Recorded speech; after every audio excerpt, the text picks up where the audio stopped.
თამარ შემიძლია გითხრათ, რომ ალბათ ყველაზე რთული ბრძოლა იქნება ძალიან ბევრი მიზეზის გამო, იმიტომ რომ აქციებიდან და ტელევიზორიდან ტელევიზორად ვგებულობდით სახელს და გვარს და ეს სადასწორი არის. მე მგონი რომ უფრო მჭიდრო ურთიერთობები ხდება. მე ასე ვთქვათ, ყობასთან მე ურთიერთობა არ მიჭირს, იმიტომ რომ ვიცნობ უხსოვარი დროიდან.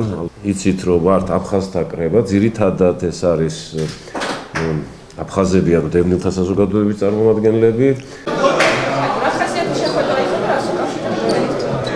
პირველ რიგში მინდა გითხრათ, რომ ძალიან მნიშვნელოვანია ეს ტიპის შეხვედრები, იმიტომ რომ აი ეს ერთიანობა არის საქართველოს პატრიოტების, ადამიანების, ვინც იღწვოდა მომავალში იფიქრებს და მომავალში იზრუნებს საქართველოს, ესეთი ადამიანების გაერთიანება და სწორედ ესეთი ერთიანობის, ესეთი საერთო სულისკვეთების ეშინია საქართველოს მტერს.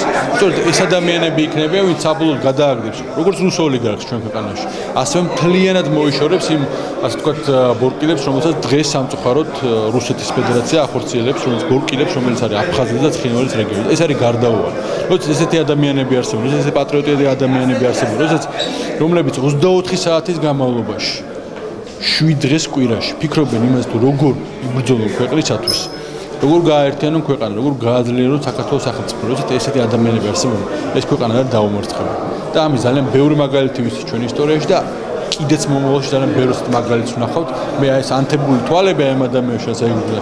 ესეთი ანთებული თვალები არის მთავარი იარაღი, რომელიც გააჩნია საქართველოს მტრის წინააღმდეგ.